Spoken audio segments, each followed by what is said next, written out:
راولپنڈی میں task force کی کارروائی مبینہ غیر قانونی ہاؤسنگ اسکیم خیابان افتخار کے 4 دفعہ ترسیل تشہیری بورڈز مسمار کر دیے گئے۔ آپریشن چکری مین سٹاپ موزہ راجڑ مین چاہان بازار اور سنگرال نزد ملو موڑ جرار کیمپ موزہ راجڑ اور سنگرال میں کیا گیا ہے۔ اس حوالے سے مزید جانتے ہیں راولپنڈی سے ہمارے نمائندے انوار الحق مغل سے۔ انوار الحق آگاہ کیجیے گا۔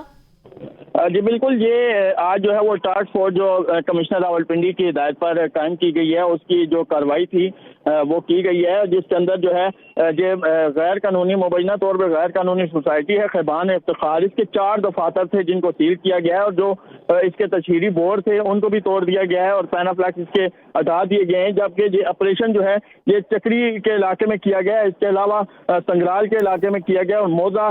راجڑ اور سنگرال میں جو ہے ان کے جو دفاتر تھے 60 دفاتر تھے ان کو جو ہے وہ توڑا گیا ہے۔ کارروائی کے اندر جو ہے وہ ضلع انتظامیہ RDO پولیس کی جو ہے بھاری نفری موجود تھی، اور DG RDA کا اس حوالے سے کہنا ہے کہ کمشنر راولپنڈی کی ہدایت پر غیر قانونی ہاؤسنگ اسکیموں کے افراد اور شہریوں سے لوٹ مار روکنے کے لیے جو ہے وہ آپریشن ہمارا جاری رہے گا۔ جی انوار الحق مغل آگاہ کر رہے تھے، بہت شکریہ۔